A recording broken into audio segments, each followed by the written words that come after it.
investing in property makes sense. Investing in the right property takes knowledge. Welcome to the Rewarding Property Decisions podcast. I'm Jarrod McCabe, Director of Wakeland Property Advisory.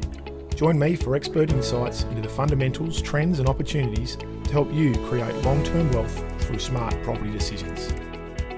Hi everyone and welcome to episode 123 of the Rewarding Property Decisions podcast. So today we thought we'd have a look at the social media trend of POV, so point of view. And I'm joined today by Jordan Telfer. Thanks, Gordo. Pleasure as always, Jarrod. So we're going to look at things today from a tenant's perspective. That's Jordan's position. And I'm going to look at things from an investor's perspective. And we're going to look at two different properties. Now, obviously, investors and tenants view the world very differently. We're certainly seeing that at the moment with a lot of the discussions around post-budget. And they look at properties very differently as well. So they look at what the objective is out of a property rent, purchase, selection is very different if you're a tenant versus if you are an investor. Yeah. So we wanted to look at it and look at two different properties and what would attract an investor to each one and what would attract a tenant to each one. And depending upon who you are, what you are, what might drive that decision-making process.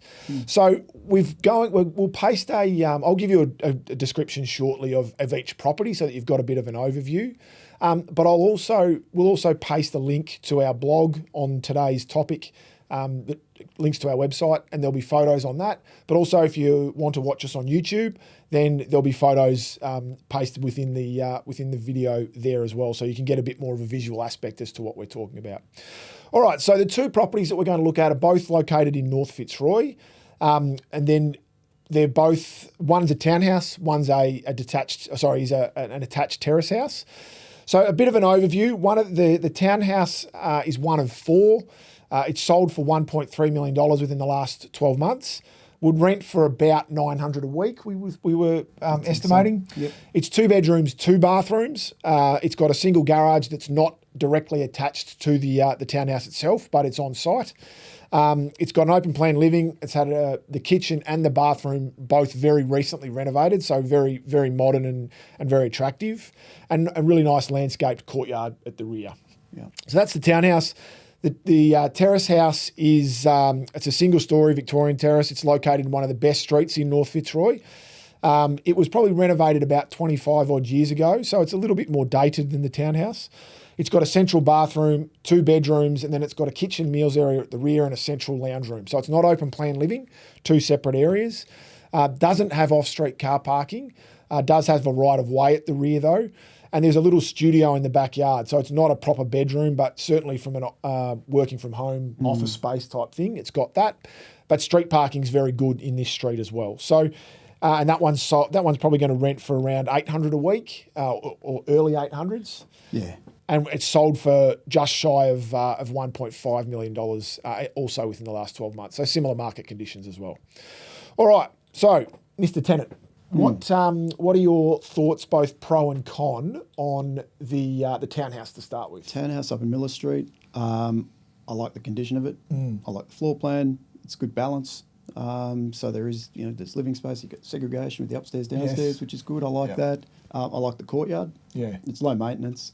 I like the ability to bring a car in. Yeah. Particularly in Miller Street because it does carry a bit of traffic. Yeah.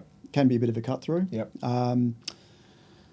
I like being at the back of the block, particularly considering we've got a primary school on the opposite side of the road. Yes. So there's going to be a little bit of noise. There's going to be cars, up and down various times of the day, pick up, drop off, peak periods. Yep. There's a bus running up and down the street, which is great if I want to get to Mooney Ponds or whatever it might be on the bus. But I don't want, sometimes being too close to public transport's can be a bit of a hassle. Yeah, it can. But back of the block, it should be pretty quiet.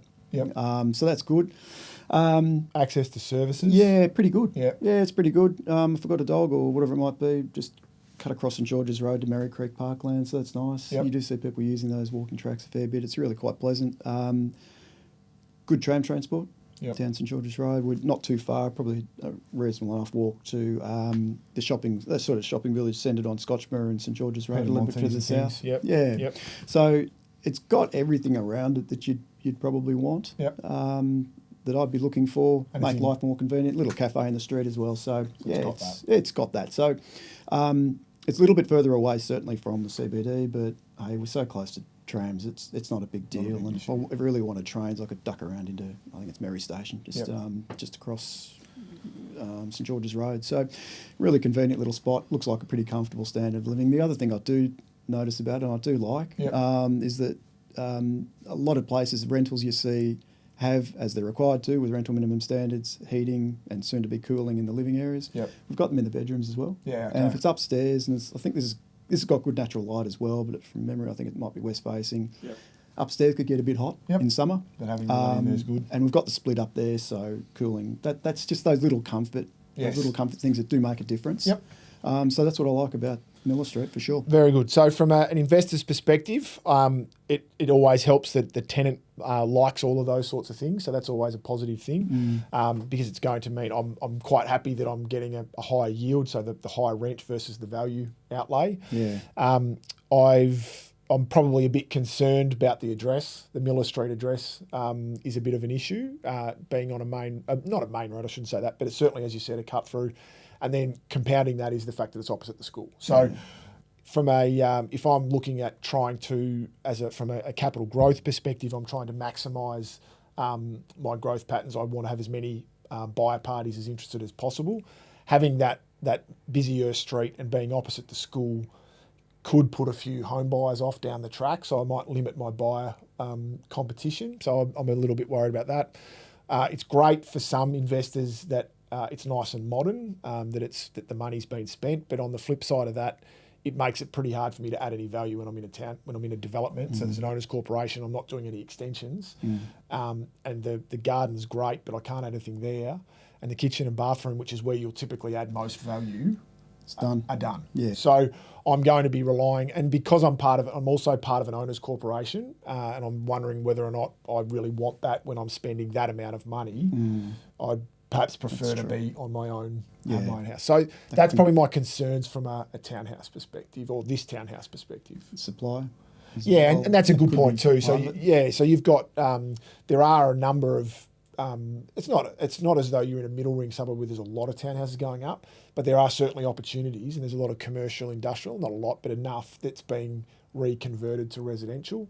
So there can be more townhouses put in. So that the lack of scarcity value in that type of property probably inhibits it a little bit as well. All right, so let's have a look at the terrace house. What are your pros and cons on that one from a tenant's perspective? I like the location a bit better. That's for sure.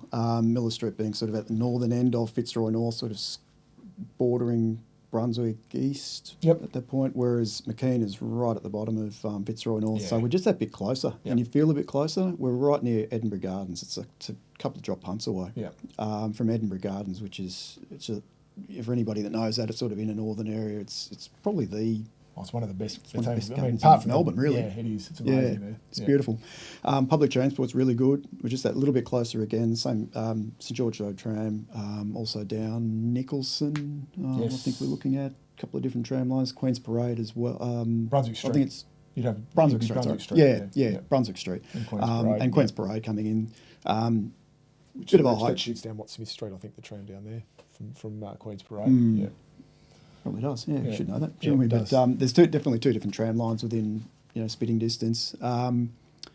Trains, it's a little bit of a hike to Rushall because we're at the other end of McKean Street. Other end of McKean. But it's still doable. Still walking distance. It's still doable. So I do like the location.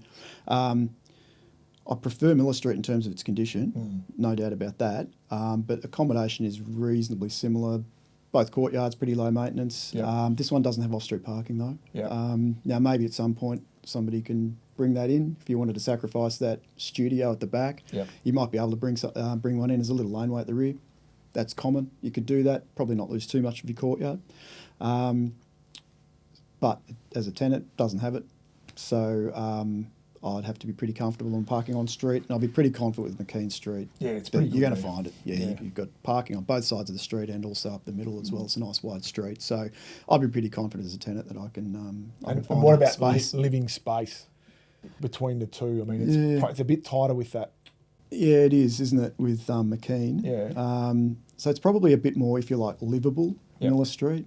And I'd probably be prepared to stretch myself, even though it's not as convenient a location. Yeah. I'd probably stretch myself for the townhouse. For the townhouse, because of it's much easier just to walk in and have a bit more of a And comfortable enjoy it, standard of living. Yeah. So from an investor's perspective, obviously the terrace and the location, I agreed 100% with everything there. I mean, when you're buying in the best street, probably arguably the best street in North Fitzroy, perhaps apart from Alfred Crescent around Edinburgh Gardens. Yeah. It's in McKean Street's probably next in line.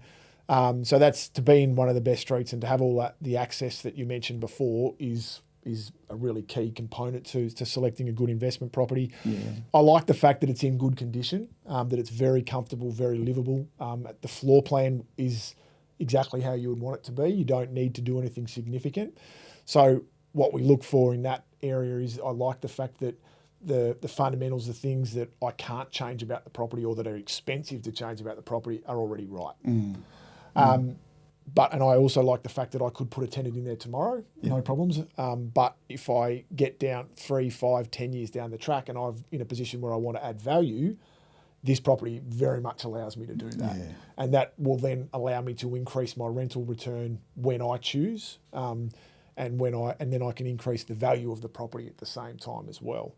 And I think that's a key component. I like the fact that I've got complete control, that it's a terrace house, so there's no common property. If I wanted to, or for future owners of the property wanted to be able to do an extension, most likely up, or if they really wanted to reconfigure and create open plan, then there's opportunities to do that as well. So there's a bit more flexibility with it, which I really like. I'm prepared to take this slight hit on the rent in the short term for those very reasons, but I also know that I can increase the rent up to probably something similar to what the townhouse is when I'm ready. And that will cost me more, but I think the growth aspects of this property are greater because of the scarcity value that a terrace offers versus a townhouse. Yeah, and if you were to renovate to a similar standard as Miller Street, I'd be as a tenant. You'd switch. I'd switch over. Yeah, because then you are going to have your house, but you're in a much better spot. Yeah, and then if the facilities and services that are offered.